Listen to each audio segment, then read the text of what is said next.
Middle east में जारी तनाव और युद्ध की आहट अब सिर्फ मिसाइल और सैन्य ठिकानों तक सीमित नहीं रही, बल्कि इसका असर दुनिया के सबसे अमीर देशों में गिने जाने वाले कतर की अर्थव्यवस्था पर भी साफ दिखाई देने लगा है।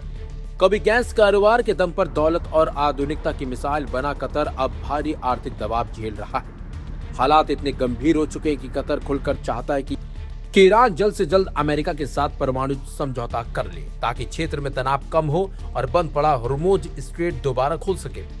दरअसल फरवरी से हुर्मुज स्ट्रेट बंद होने की वजह से कतर की अर्थव्यवस्था को बड़ा झटका लगा है। कतर की ज्यादातर कमाई एलएनजी के निर्यात से होती है।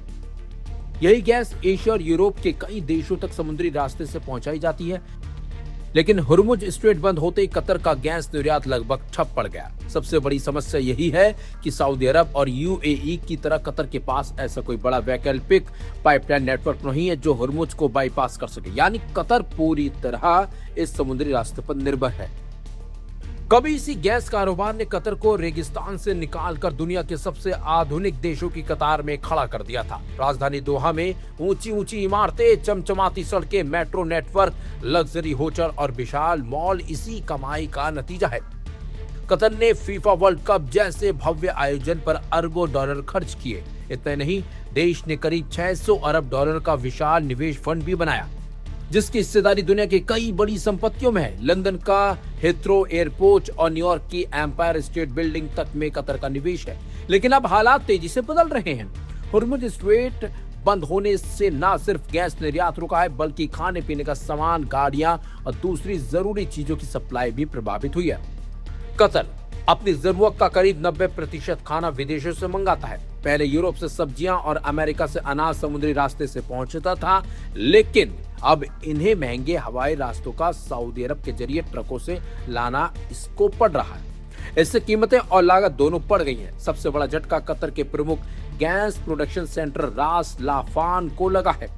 यहाँ सड़कें बंद हैं और उत्पादन लगभग ठप पड़ा है। हालात तब और बिगड़ गए जब ईरानी मिसाइल और ड्रोन हमलों ने प्लांट के कई अहम उपकरण क्षतिग्रस्त कर दिए। इससे कतर की गैस उत्पादन क्षमता करीब 17% तक घट गई।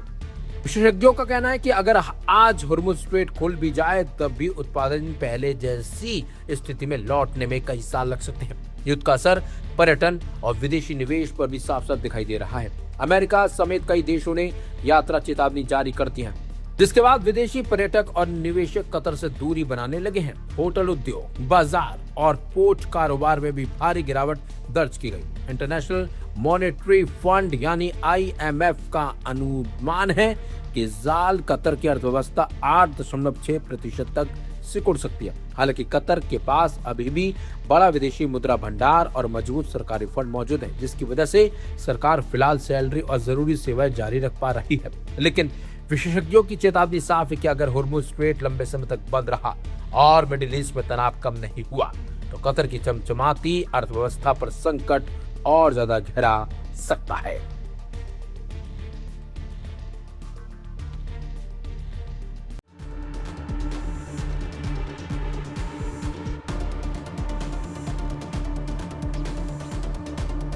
मिडिल ईस्ट में जारी युद्ध और ऊर्जा संकट के बीच अब एक ऐसा दावा सामने आया जिसने पूरी दुनिया की राजनीति और तेल बाजार में हलचल बढ़ा दी है। ईरान के सरकारी मीडिया का दावा है कि अमेरिका ने एक बार फिर ईरानी तेल की बिक्री पर लगे कुछ प्रतिबंधों को अस्थायी तौर पर हटा दिया है। अगर यह दावा सही साबित होता है तो इसे डोनाल्ड ट्रंप प्रशासन की बड़ी रणनीतिक मजबूरी और ईरान के सामने झुकने के तौर पर देखा जा रहा है। दरअसल अमेरिका लंबे समय से ईरान पर आर्थिक दबाव बनाकर उसके परमाणु कार्यक्रम और क्षेत्रीय गतिविधियों को रोकने की कोशिशों में जुटा हुआ है। लेकिन हालात उस वक्त ज्यादा बदल गए जब अमेरिका और इजरायल के संयुक्त हमलों के बाद पश्चिम एशिया में बड़ा सैन्य संघर्ष शुरू हो गया था। अमेरिका ने तेहरान समेत ईरान के कई ठिकानों पर बमबारी की, जिसके जवाब में ईरान ने इजरायल और खाड़ी क्षेत्र में मौजूद अमेरिकी ठिकानों को निशाना बनाना शुरू कर दिया। तनाव उस वक्त और ज्यादा खतरनाक मोड़ पर पहुंच गया था जब ईरान ने हुर्मुज स्ट्रेट से गुजरने वाले जहाजों को रोकना शुरू कर दिया। दुनिया के सबसे अहम तेल मार्गों में शामिल हुर्मुज स्ट्रेट के प्रभावित होते ही वैश्विक ऊर्जा बाजार में हड़कंप मच गया। तेल और गैस की सप्लाई बुरी तरह से प्रभावित हुई और कई देशों में ऊर्जा संकट गहराने लगा। इसका अक्सर अमेरिका और उसके सहयोगी देशों पर भी पड़ा।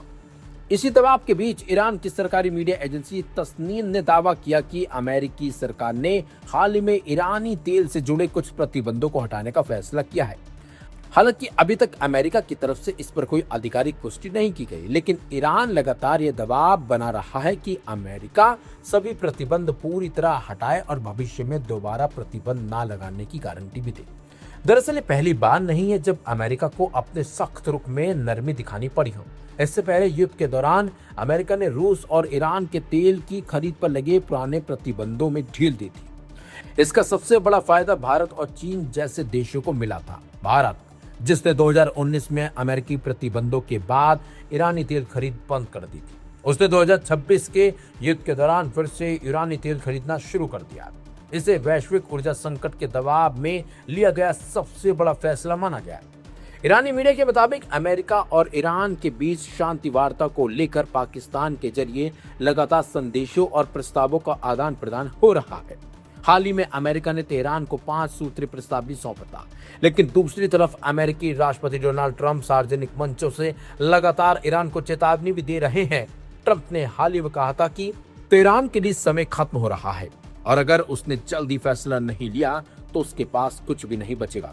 हालांकि अब हालात ऐसे बनते दिखाई दे रहे हैं कि अमेरिका को भी अपनी रणनीति बदलनी पड़ रही है। ऊर्जा संकट, तेल की कीमतों में उछाल और वैश्विक दबाव ने वॉशिंगटन को ऐसे मोड़ पर ला खड़ा कर दिया जहां उसे अपने पुराने प्रतिबंधों में ढील देने को मजबूर होना पड़ा है।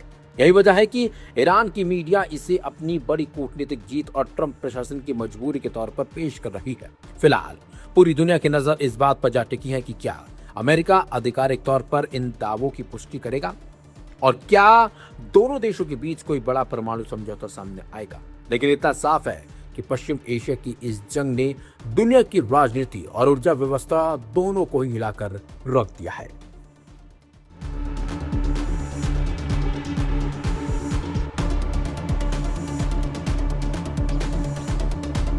ईरान की मिसाइलों की मार से थर्राया इसराइल अब पर्सियन गल्फ में उसी शख्स की इमेज का सहारा लेकर ईरान से खुद को बचा रहा है जिसे टारगेट किलिंग में 28 फरवरी को ही मार दिया गया था।